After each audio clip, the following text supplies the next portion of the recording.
Hi friends, ಎಲ್ಲರೂ ಹೇಗಿದ್ದೀರಾ? ಎಲ್ಲರೂ ಚೆನ್ನಾಗಿದ್ದೀರಾ ಅಂತ ಭಾವಿಸ್ತಾ ನಾನು ಇವತ್ತಿನ ರೆಸಿಪಿ ವಿಡಿಯೋನ ಸ್ಟಾರ್ಟ್ ಮಾಡ್ತಾ ಇದ್ದೀನಿ. ಇವತ್ತು ನಾನು ನಿಮ್ಮೆಲ್ಲರಿಗೂ ನೇರಳೆ ಹಣ್ಣಿನ ದೋಸೆ ಯಾವ ರೀತಿ ಮಾಡೋದು ಅಂತ ಈ ವಿಡಿಯೋದಲ್ಲಿ ನಿಮಗೆ ತೋರಿಸ್ಕೊಡ್ತಾ ಇದ್ದೀನಿ. ಹಾಗೆ ನೇರಳೆ ಹಣ್ಣಿಂದ ಏನೆಲ್ಲ ಉಪಯೋಗಗಳಿದೆ ಅನ್ನೋದು ಕೂಡ ನಾನು ನಿಮಗೆ ಈ ವಿಡಿಯೋದಲ್ಲಿ ತೋರಿಸ್ಕೊಡ್ತೀನಿ. ಎಲ್ಲೂ ಸ್ಕಿಪ್ ಮಾಡಬೇಡಿ, ಕೊನೆವರೆಗೂ ವಿಡಿಯೋ ನೋಡಿ.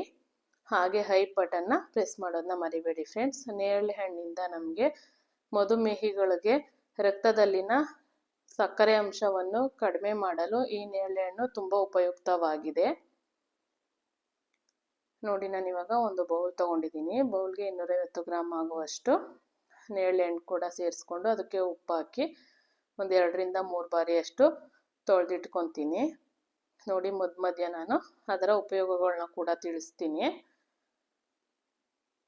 ಹಾಗೆ ಇದು ಹಿಮೋಗ್ಲೋಬಿನ್ ಕಮ್ಮಿ ಇರುವಂತಹ ವ್ಯಕ್ತಿಗಳಿಗೂ ಕೂಡ ತುಂಬಾ ಯೂಸ್ ಆಗುತ್ತೆ ಫ್ರೆಂಡ್ಸ್.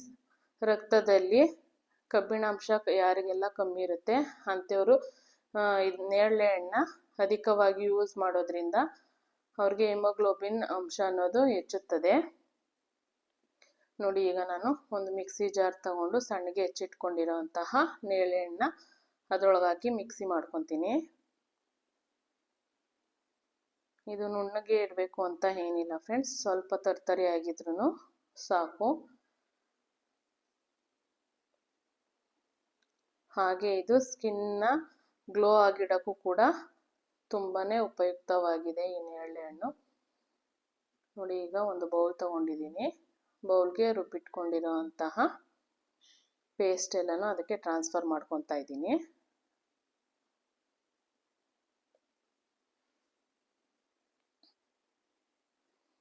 ಈ ನೇರಳೆ ಹಣ್ಣು ನಮಗೆ ನೈಸರ್ಗಿಕವಾಗಿ ದೊರೆತಂತಹ ಒಂದು ಜಾತಿಯ ಹಣ್ಣು ಅಂತಲೇ ಹೇಳ್ಬೋದು ಫ್ರೆಂಡ್ಸ್.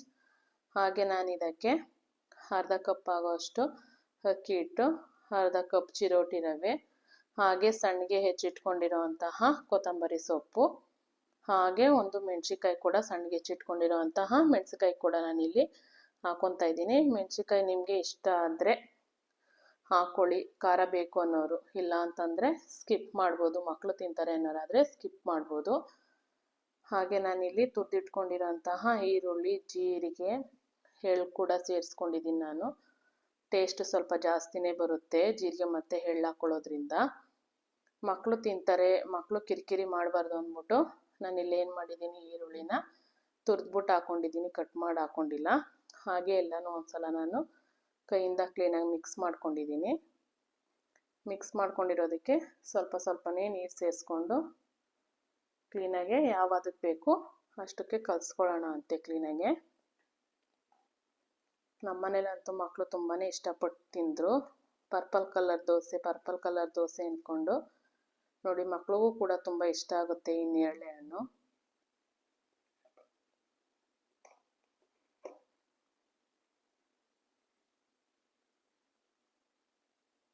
ನೋಡಿ, ಯಾವದಕ್ಕೆ ಬೇಕೋ ಆವದಕ್ಕೆ ಕ್ಲೀನಾಗೆ ಮಿಕ್ಸ್ ಮಾಡ್ಕೊಳ್ಳೋಣ ಅಂತೆ. ನೋಡಿ, ಸ್ವಲ್ಪ ಸ್ವಲ್ಪನೇ ನೀರು ಸೇರಿಸ್ಕೊಂಡು ಮಿಕ್ಸ್ ಮಾಡಬೇಕು. ಇಲ್ಲ ಅಂತಂದರೆ ತೀರಾ ತೆಳ್ಳೆ ಆದರೂ ಕಷ್ಟ, ಇಲ್ಲಾಂದರೆ ಗಟ್ಟಿಗಿದ್ರೂ ಕಷ್ಟ. ಅದು ಮಧ್ಯ ಗಂಟಾಗಬಾರ್ದು ಅಂಥೇಳಿ ನಾನು ಕ್ಲೀನಾಗೆ ಕೈಯಿಂದ ಫಸ್ಟ್ ಮಿಕ್ಸ್ ಮಾಡಿಕೊಂಡು ಆಮೇಲೆ ಸೌಟಿಂದ ಮಿಕ್ಸ್ ಮಾಡ್ಕೊಂಡಿದ್ದೀನಿ.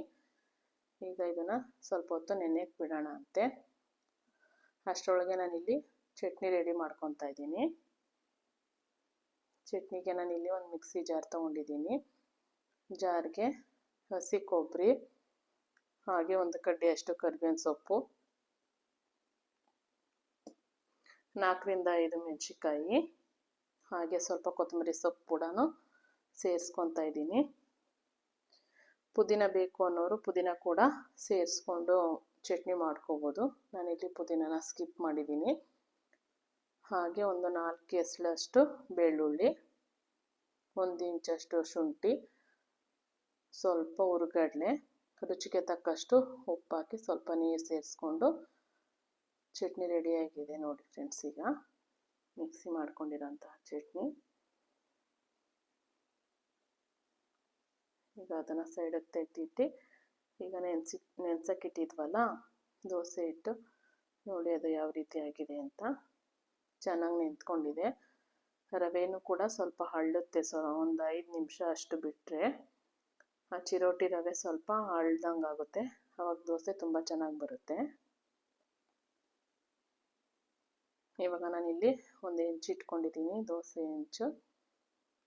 ಆ ಬಿಸಿಯಾಗಿರೋಂಥ ಹೆಂಚಿಗೆ ನಾನಿಲ್ಲಿ ದೋಸೆ ಹಾಕ್ಕೊತಾ ಇದ್ದೀನಿ.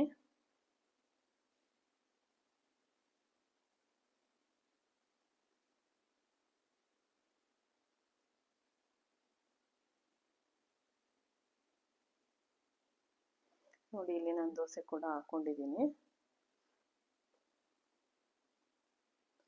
ದೋಸೆಗೆ ನಾನಿಲ್ಲಿ ಬೆಣ್ಣೆ ಹಾಕ್ಕೊತಾ ಇದ್ದೀನಿ. ಬೆಣ್ಣೆ ಬೇಡ ಅನ್ನೋರು ಎಣ್ಣೆ ಅಥವಾ ತುಪ್ಪ ಕೂಡ ಯೂಸ್ ಮಾಡ್ಕೋಬೋದು.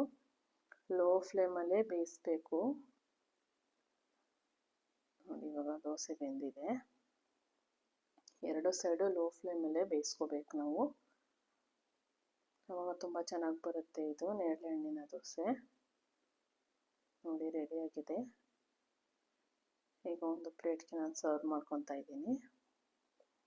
ಚಟ್ನಿ ಜೊತೆಗೆ ಸರ್ವ್ ಮಾಡ್ಕೊಳ್ಳೋಣ ಅಂತೆ. ಈ ವಿಡಿಯೋ ಇಷ್ಟ ಆಗಿದ್ದಲ್ಲಿ ಹಾಗೆ ನೇರಳೆ ಹಣ್ಣಿನ ಉಪಯೋಗಗಳ ಬಗ್ಗೆನೂ ತಿಳ್ಕೊಂಡಿದ್ದೀರಾ. ಈ ವಿಡಿಯೋ ಇಷ್ಟ ಆಗಿದ್ರೆ ಲೈಕ್ ಮಾಡಿ, ಶೇರ್ ಮಾಡಿ, ಕಮೆಂಟ್ ಮಾಡಿ, ಹಾಗೆ ಸಬ್ಸ್ಕ್ರೈಬ್ ಮಾಡೋದನ್ನ ಮರಿಬೇಡಿ ಫ್ರೆಂಡ್ಸ್. ವಿಡಿಯೋ ನೋಡಿದ್ದಕ್ಕಾಗಿ ಧನ್ಯವಾದಗಳು.